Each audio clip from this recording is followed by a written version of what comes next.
Jamás imaginé que a mis 70 años me vería obligada a dejar la casa de mi propia nieta en plena madrugada. Pero cuando me indicaron que mi cena sería en la soledad de la cocina, mientras el resto de la familia compartía en el salón principal, comprendí que mi amor propio era más valioso que cualquier aparente comodidad. Con apenas una valija y sin un rumbo fijo, tomé la determinación más ardua, pero a la vez más emancipadora, de mi existencia. Doña Isabel, ¿tendría inconveniente en cenar hoy en la cocina? Verá, tenemos unos compromisos importantes esta noche y bueno, el espacio en el salón es algo limitado.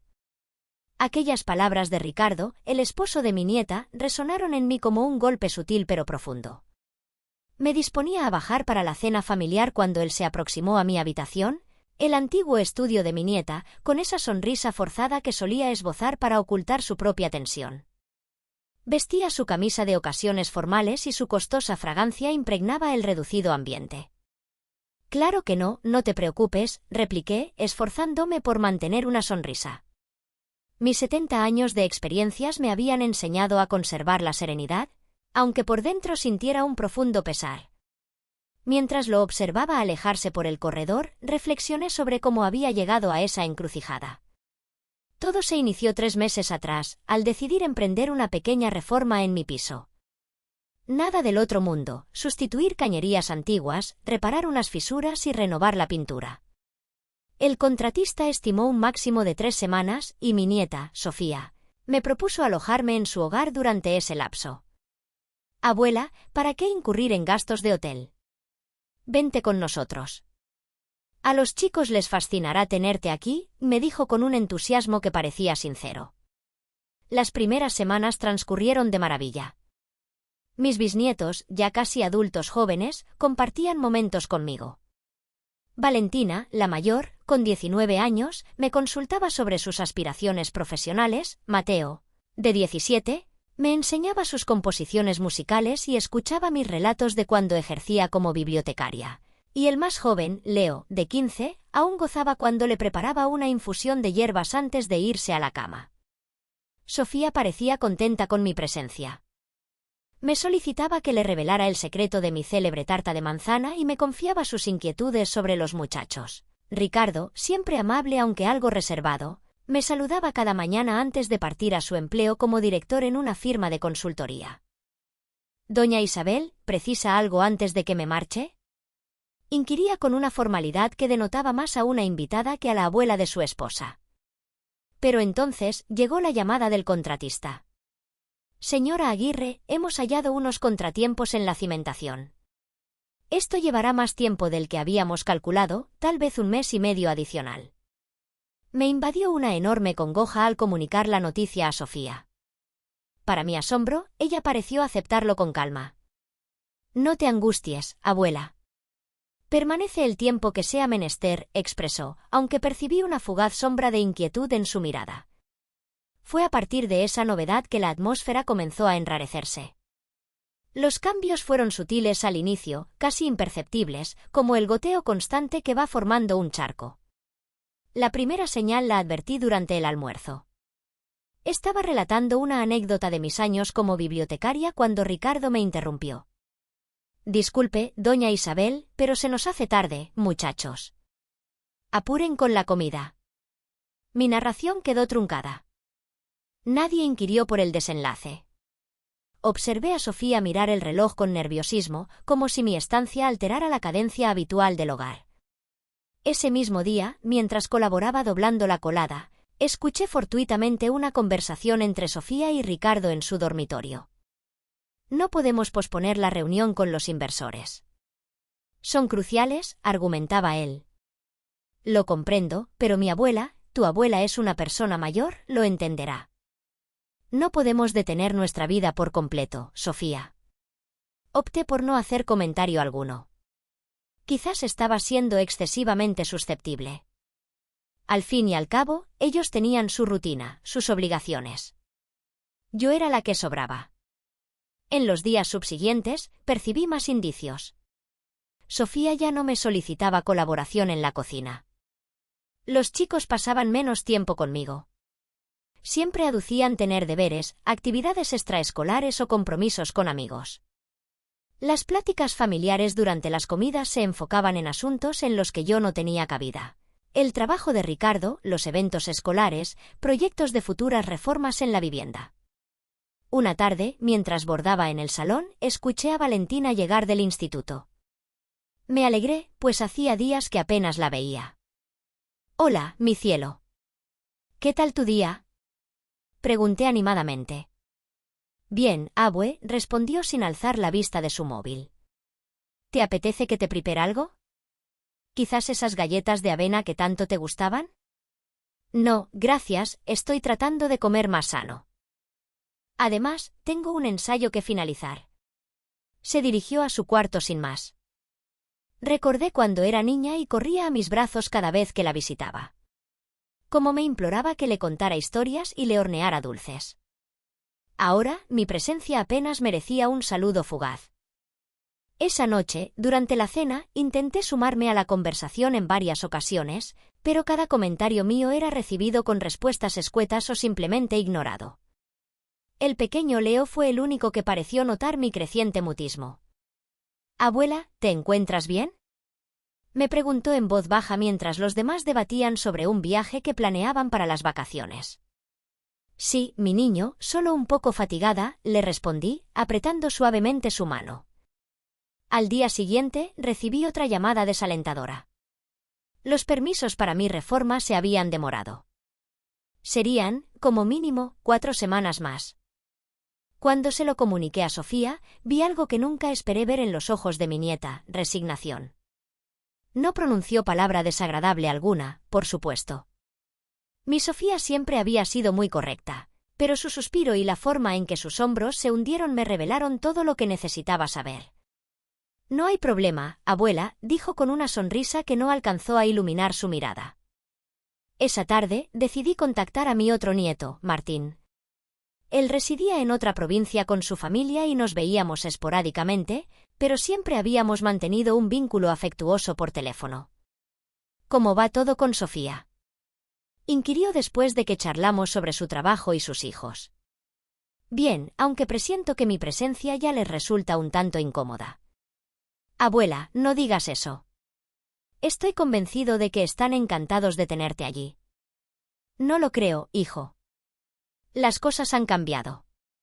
Me siento como un trasto viejo que desentona en la decoración». «¿Quieres que hable con Sofía?». «No, por favor, no deseo generar tensiones entre ustedes».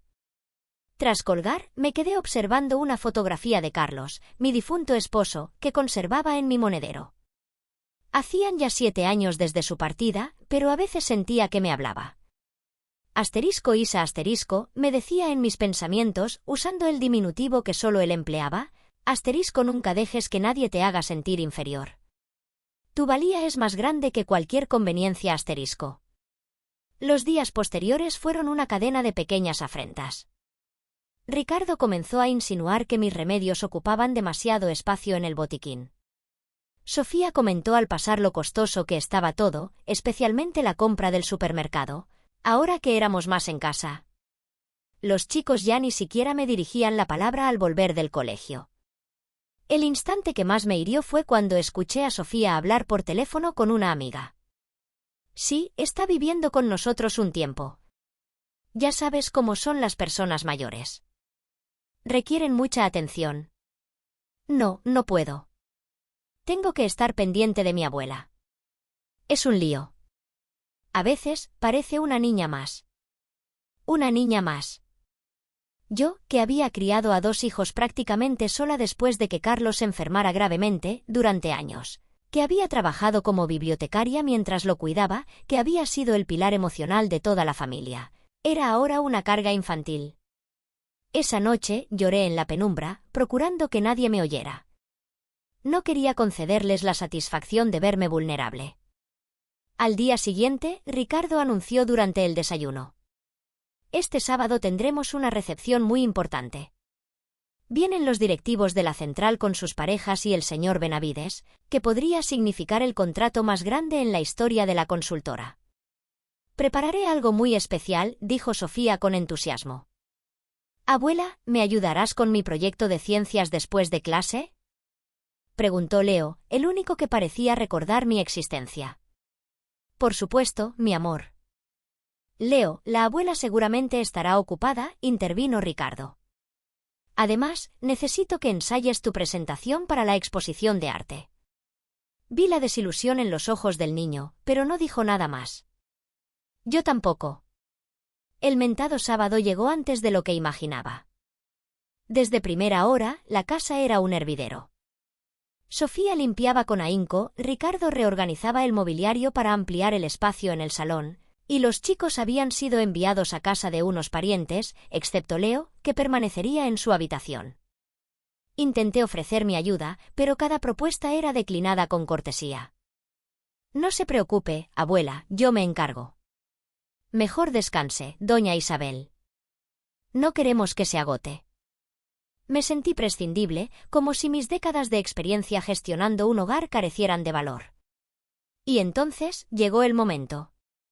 Me había puesto mi vestido verde esmeralda, el que Carlos siempre decía que realzaba el color de mis ojos, y estaba arreglando mi cabello canoso cuando Ricardo apareció en el umbral de mi cuarto con aquella petición que, aunque previsible, no dejó de lastimarme. «Doña Isabel, ¿le importaría cenar en la cocina? Es que hoy tenemos invitados importantes y, ya sabe, necesitamos espacio en el comedor». Bajé a la cocina tal como me lo pidieron. Sofía había dejado un plato servido para mí, una ensalada sencilla y una porción de estofado.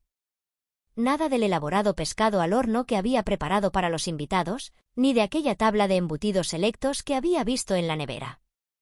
Me senté sola en la modesta mesa de la cocina, escuchando las risas y conversaciones que provenían del salón. Leo bajó en un momento con la excusa de buscar un vaso de leche, pero supe que quería brindarme compañía. «¿Estás bien, abuela?», preguntó con una seriedad impropia de sus 15 años. «Claro que sí, mi niño. Ve, no quiero que te llamen la atención por mi causa». Se marchó con reticencia, volviendo la vista varias veces. Terminé de comer en silencio, lavé mi plato y me quedé un instante contemplando la escena a través de la puerta entornada. La mesa elegantemente dispuesta, las luces tenues, las copas de champán, mi nieta sonriendo a desconocidos, su esposo pavoneándose mientras relataba alguna anécdota de negocios. Fue entonces cuando la escuché. Una de las señoras invitadas le preguntó a Sofía por mí. Al parecer, me había visto al llegar. «Oh, es mi abuela. Está con nosotros una temporada mientras finalizan unas obras en su piso». «Debe ser un tanto complicado», comentó la mujer con una empatía fingida. «A veces», respondió Sofía con un suspiro. «Ya sabe cómo es. Es como tener otra niña en casa». Hubo risas contenidas. Ricardo añadió algo sobre lo enrevesado que era lidiar con las costumbres de la gente mayor.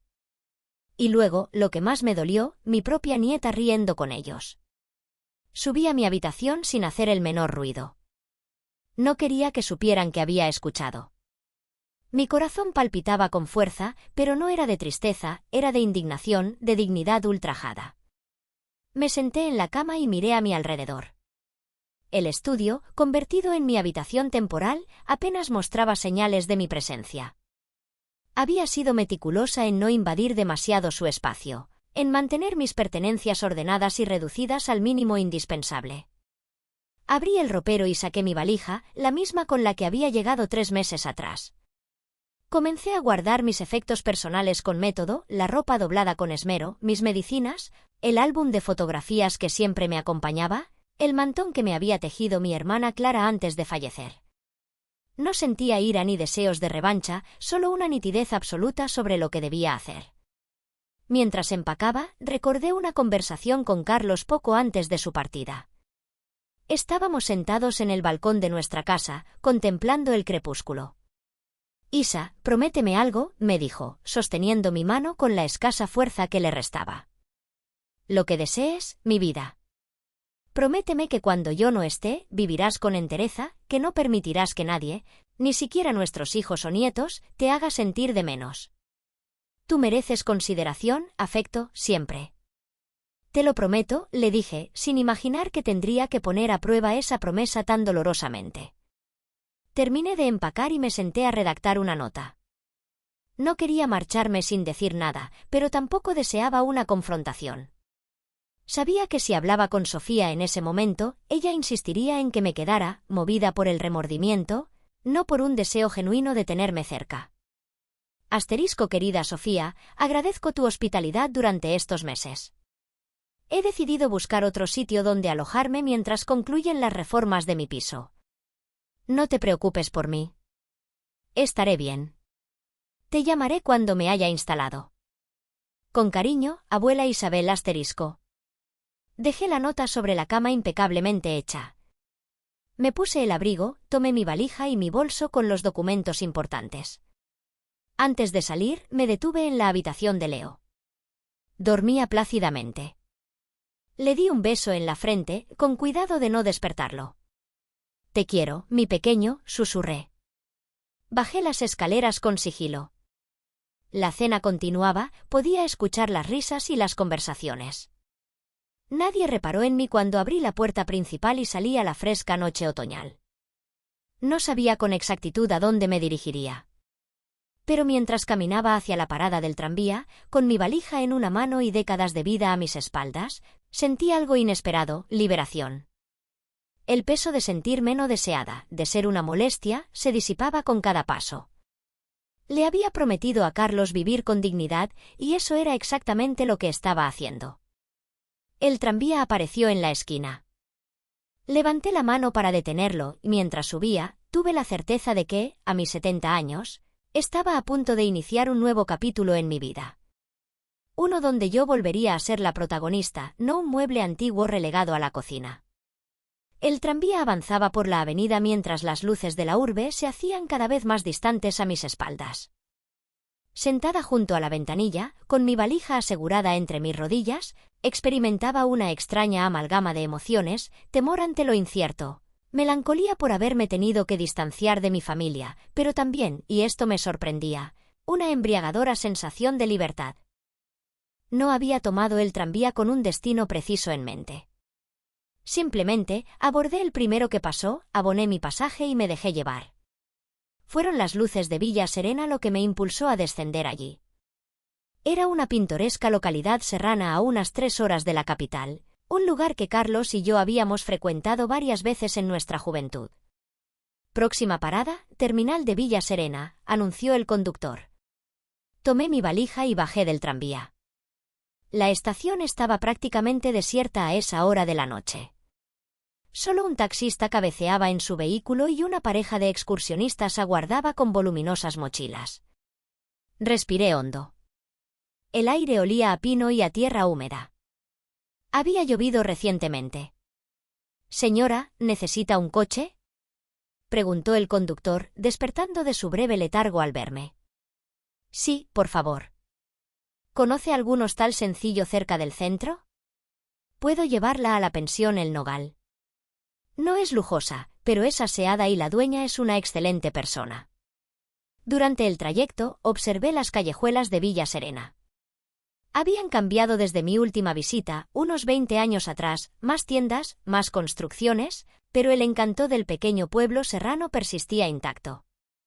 La pensión El Nogal resultó ser exactamente como el taxista la había descrito, modesta pero acogedora. La propietaria, una mujer enérgica de unos 65 años, me recibió con afabilidad a pesar de lo avanzado de la hora. ¿De vacaciones?, inquirió mientras rellenaba la ficha de registro. Algo parecido, respondí, sin ánimos de entrar en pormenores. No estoy segura de cuánto tiempo me quedaré. No se preocupe, las mejores estancias son las que no tienen fecha de partida, dijo con una sonrisa cómplice.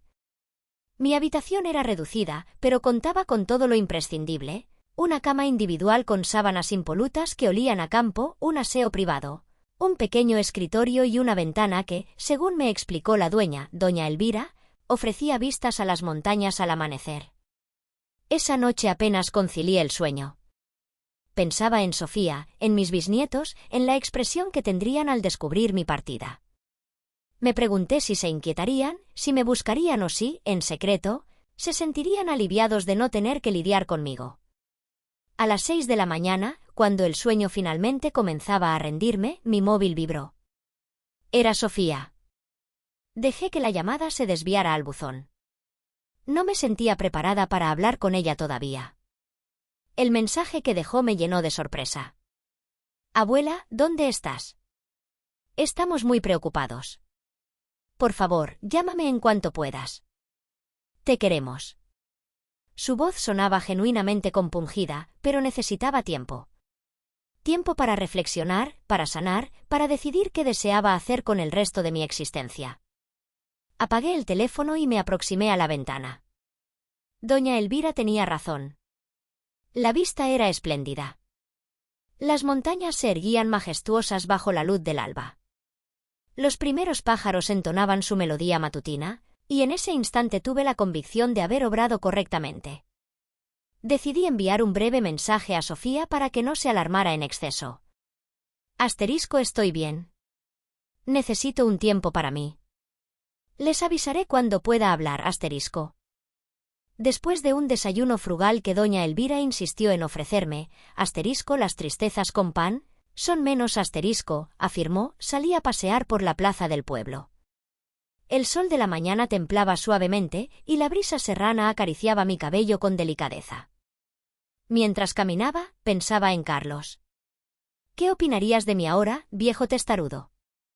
Le pregunté en silencio, imaginando su sonrisa llena de orgullo. Fue entonces cuando lo vi. Un cartel llamativo fijado en la pared de un edificio antiguo, Hogar Cultural Renacer. Cursos gratuitos para la tercera edad. Se precisan colaboradores Me acerqué para leer mejor. El centro ofrecía talleres de lectura, informática básica y diversas actividades recreativas para personas mayores. Y al pie del cartel, un nombre que me hizo contener el aliento, coordinador, Luis Benítez ¿Sería posible que fuera el mismo Luis Benítez que había sido mi alumno hacía tantos años? Luis, aquel muchacho vivaz y curioso que vivía con sus tíos porque sus padres habían tenido que emigrar por trabajo. Luis, que a los 12 años ya proclamaba que quería ser profesor de historia como la señorita Isabel. Sin meditarlo demasiado, anoté la dirección y decidí visitarlo. Lo peor que podía suceder era que no fuera mi Luis o que no se acordara de mí. El Hogar Cultural Renacer se encontraba en un edificio antiguo pero admirablemente conservado, a pocas calles de la plaza. Al entrar, un grupo de personas mayores practicaba yoga en el patio interior, mientras que en las salas contiguas se desarrollaban diferentes talleres. Buenos días, ¿en qué puedo servirle? Me preguntó una muchacha que ordenaba folletos en un mostrador. Busco al coordinador, Luis Benítez. ¿Se encuentra? Sí, está en su despacho. ¿De parte de quién? Vacilé un instante. Dígale que una antigua profesora desea saludarlo. La muchacha asintió y se perdió por un pasillo. Minutos después, un hombre de unos 45 años, cabello canoso en las sienes, mirada despierta tras unas gafas de montura moderna, apareció con expresión intrigada. Me observó unos segundos, parpadeó varias veces y su rostro se iluminó con una sonrisa de incredulidad. ¿Señorita Isabel? ¿Es usted realmente? Era él, mi Luis, el alumno curioso que ahora era un hombre cabal. Luis, dije con la voz entrecortada por la emoción. Has cambiado un poco desde la última vez que te vi. Se acercó y, sin previo aviso, me dio un abrazo cálido y sincero. Olía a café recién hecho y a libros, ese aroma inconfundible de los espacios culturales. No puedo creerlo. ¿Qué hace por aquí? Tiene que contármelo todo. Me condujo a su despacho, un espacio agradable lleno de libros, cuadros y artesanías locales. Sobre su escritorio, entre carpetas y documentos, descansaba una fotografía en un marco de plata. Mis tíos, explicó al notar que la miraba. Ellos me criaron y me inculcaron el amor por el conocimiento. Gracias a ellos estudié y pude crear este lugar. Estoy muy orgullosa de ti, Luis. Todo lo que he logrado tiene una semilla en sus clases, señorita Isabel. Usted fue quien me enseñó que aprender es una aventura que dura toda la vida. Conversamos durante horas. Le hablé de mi vida, de Carlos, de mis nietos y bisnietos y, finalmente, aunque no lo había planeado, terminé relatándole también por qué me encontraba allí, en Villa Serena, sola con una valija y sin un plan definido. Luis me escuchó sin interrumpir, sus ojos reflejando una mezcla de indignación y tristeza. «Señorita Isabel, quédese aquí», dijo cuando concluí mi relato. «Disponemos de un pequeño apartamento anexo al centro que utilizamos para talleristas invitados. Es suyo por el tiempo que lo necesite». «No puedo aceptarlo, Luis. No quiero ser una carga para nadie más». «¿Carga? Por favor, sería un honor. Además, si le interesa, su experiencia nos vendría de maravilla. Tenemos un grupo de personas mayores que están iniciándose en el mundo digital. Algunos son incluso mayores que usted». Algo se encendió dentro de mí. La posibilidad de ser útil de nuevo, de enseñar, de compartir mi saber. ¿De verdad crees que podría ayudar? Estoy convencido. Usted siempre tuvo una paciencia infinita y una forma maravillosa de explicar las cosas. Esa noche, instalada en el pequeño pero confortable apartamento del centro, escribí otro mensaje a Sofía. Estoy bien y segura. Me quedaré un tiempo en Villa Serena. He encontrado un lugar donde puedo ser útil. Les enviaré la dirección cuando esté preparada para recibir visitas. Los días siguientes fueron una revelación. Comencé a colaborar con un grupo de 12 personas mayores que asistían a los talleres de iniciación digital, individuos entre 65 y 85 años que, por diversas circunstancias, nunca habían tenido la oportunidad de familiarizarse con las nuevas tecnologías. Estaba doña Remedios, una mujer de 78 años que había dedicado su vida a la agricultura. Don Antonio, un carpintero jubilado de 82 años que deseaba poder hacer videollamadas con sus nietos que vivían en el extranjero, doña Carmen, de 72 años, que soñaba con leer noticias en Internet por sí misma. Cada uno con su historia, cada uno con sus motivaciones para estar allí, buscando en la etapa dorada de sus vidas aquello que la vorágine del progreso les había dejado al margen, la posibilidad de conectar con el mundo a través de esas pantallas mágicas. Me entregué por completo a esta nueva labor. Adapté las explicaciones, busqué ejemplos sencillos, celebré cada pequeño logro. No era lo mismo enseñar a un joven nativo digital que a una persona que había vivido la mayor parte de su vida en un mundo analógico. Mientras tanto, las llamadas y mensajes de Sofía continuaban, cada vez más angustiados, cada vez más contritos. «Abuela, por favor, dime dónde estás. Queremos verte, pedirte disculpas. Los chicos te extrañan muchísimo, especialmente Leo. Pregunta por ti todos los días. Ricardo también está desolado. Dice que su actitud fue inexcusable». Después de 3 semanas, finalmente decidí responder una de sus llamadas. «Hola, Sofía». Silencio al otro lado de la línea, como si no esperara realmente que contestara. «Abuela». «Dios mío. ¿Estás bien? ¿Dónde estás?» «Estoy bien, hija». «Mejor que bien, de hecho». «¿Dónde estás?» «Vamos a buscarte ahora mismo». «No es necesario. Volveré cuando esté lista». «Abuela, lo siento tantísimo». «Todos lo sentimos. La forma en que te tratamos, no tenemos perdón». Su voz se quebró, podía imaginarla llorando al otro lado del teléfono y por un momento, sentí la tentación de ceder, de decirle dónde estaba, de volver a la aparente comodidad familiar a pesar de todo. Pero entonces recordé la mirada firme de Carlos cuando, enfermo y frágil, insistía en afeitarse solo cada mañana. «La dignidad no se negocia, Isa», me decía. «Necesito tiempo, Sofía. Estoy bien, estoy segura y por primera vez en mucho tiempo, me siento útil y valorada». «¿Qué quieres decir? ¿Dónde estás viviendo? ¿Con quién?» «Estoy en Villa Serena, colaborando en un hogar cultural. Cuando esté preparada, les enviaré la dirección y podrán visitarme, pero será bajo mis condiciones». La conversación finalizó con Sofía entre lágrimas, prometiendo que las cosas serían diferentes, que nunca más me harían sentir. Las semanas se convirtieron en un mes y luego en 2. Mi vida en el hogar cultural Renacer adquirió una nueva cadencia. Mis alumnos progresaban notablemente, don Antonio ya realizaba videollamadas con sus nietos, aunque aún precisaba ayuda para configurar el audio. Doña Remedios había descubierto el placer de ver documentales sobre jardinería en línea. Doña Carmen leía los titulares del periódico digital cada mañana. Me sentía viva de nuevo, útil, necesaria. Una tarde, mientras preparaba material para el taller del día siguiente, Luis entró en mi apartamento con semblante preocupado. «Señorita Isabel, hay algo de lo que necesito hablarle». «¿Qué ocurre, Luis?» «Te noto inquieto». «El inmueble, la fundación propietaria quiere venderlo. Nos han dado 6 meses para desalojar o adquirir la propiedad. Hemos estado recaudando fondos, pero no alcanza». Me explicó los detalles. La fundación, que administraba varios legados en la región, necesitaba liquidez y había decidido desprenderse de algunas propiedades. El precio que solicitaban estaba fuera del alcance del modesto presupuesto del hogar cultural. «¿Cuánto falta?», pregunté.